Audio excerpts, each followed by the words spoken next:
Enterprises MSME overemphasized considering the fact that enterprises are the bedrock of our economy.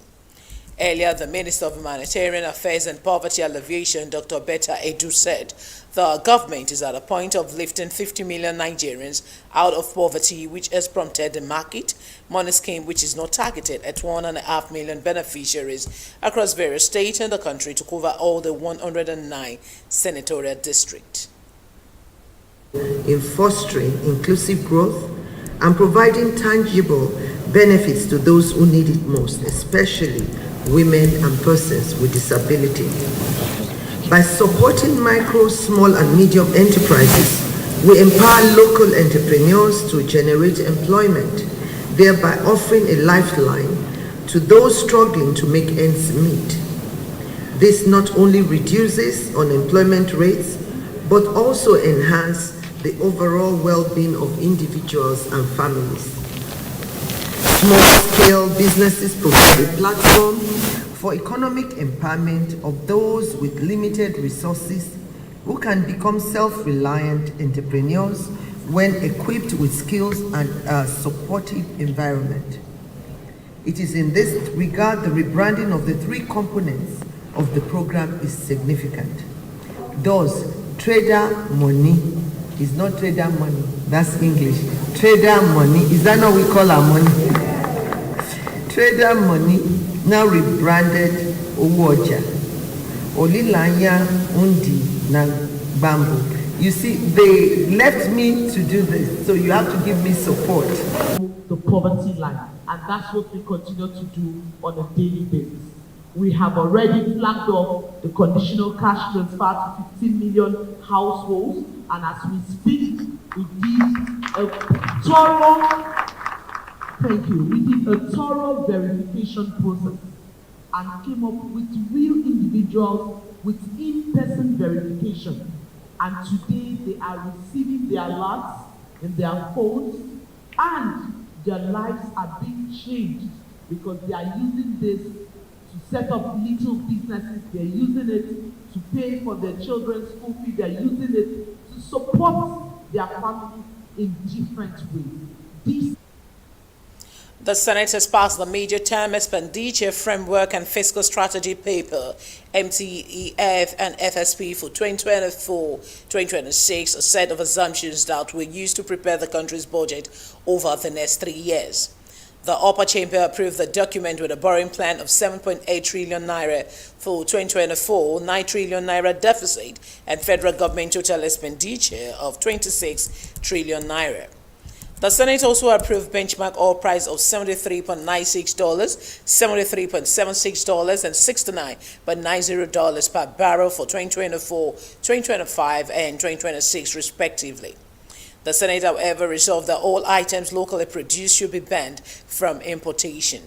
These approvals were sequel to the consideration and adoption of the recommendations in the report of 2024 to 2026 Medium-Term Expenditure Framework and Fiscal Strategy Paper at Wednesday plenary. The report was presented by Senator Sani Musa and considered by the Committee of Supply with Godswill Akpabio as chairman and adopted in plenary.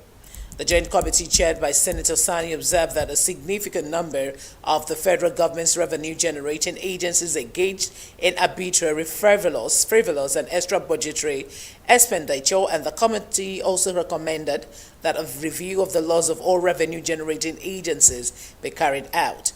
After the debate that lasted for about 5 hours, President of the Senate, Akpabio, announced an approval for 2024 to 2026 MTEF and FSP, the oil price benchmark of $73 per barrel of crude oil, 1.78 million barrels per day, and sustained as contained in the MTEF and FSP document, special intervention recurrent of 200 billion naira, special intervention capital of 7 billion naira, and an exchange rate of 700 naira to US dollar.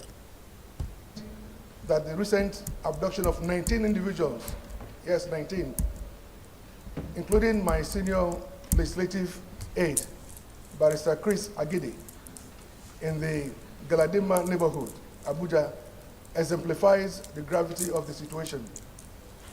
Despite swift engagement with law enforcement agencies, tragically, According to security forces, out of the 19 abducted, 12 lives have been lost.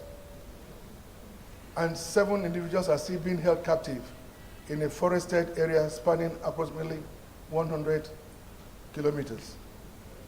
Deeply worried that the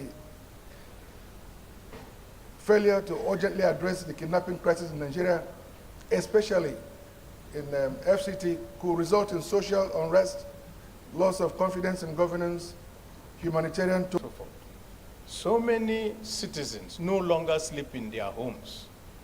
They run into town and go back during the day. So there's something very, very serious going on in around the Federal Capital Territory. No matter what we say, this is the capital territory of Nigeria. If there's anywhere that's going to be seen as very secure, this ought to be the most secure place in Nigeria. Now that it seems that the same lackadaisical attitude to security is being taken to, all of us are at risk. Now, an aide to a senator, tomorrow it might be an aide to a minister. It might also be one of. The Speaker, House of Representatives, Honorable Tajuddin Abbas, has inaugurated a special ad hoc committee on oil theft to investigate the growing spate of pipeline vandalization, illegal petroleum bunkering, and theft. The Speaker noted that oil theft and other oil-related criminalities remain the greatest economic sabotage that has left the country with dwindling revenue. The Speaker, however, disclosed the resolve of the 10th House to tackle one of the largest threats to Nigeria's economy. Speaker Abbas also decried that Nigeria loses over 300,000 barrels of crude oil per day due to theft, vandalism, and other criminal activities, and have incurred losses of oil revenues estimated at 1.29 trillion naira annually due to industrial-scale theft. While stating that the committee's primary objective was to determine the proximate and remote causes of oil theft and recommend remedial measures to the Honorable Abbas urged stakeholders, industry players, and government agencies to cooperate with the committee to achieve its mandate. House of Representative Correspondent Linda Ike reports the chairman of the House Special Committee on Oil Theft, Honorable Alhassan Doguwa, described oil theft as an issue of national importance, while the House are taking an important and bold step to check the crime. Revenue-generating agencies must ensure transparency in the management of generated revenues. Let me state clearly that the House will not tolerate low performance by agencies or failure to show evidence of required remittances to the Federation accounts. We shall also closely monitor and undertake strict oversight of the activities of all revenue-generating agencies to ensure compliance. Dear honorable colleagues, we set up this special committee to underscore our unwavering commitment to protect the nation's resources for the good of all our citizens and to punish the perpetrators of this dreadful crime. The issues of oil theft and pipeline vandalizations are not new to us, nor are they exclusive to Nigeria as a nation. However, they remain a persistent threat to our economy, environment, and national security. The agency addressing these challenges and bolstering our regulations, technology, and security measures can therefore not be overstated. Distinguished ladies and gentlemen, oil theft is large-scale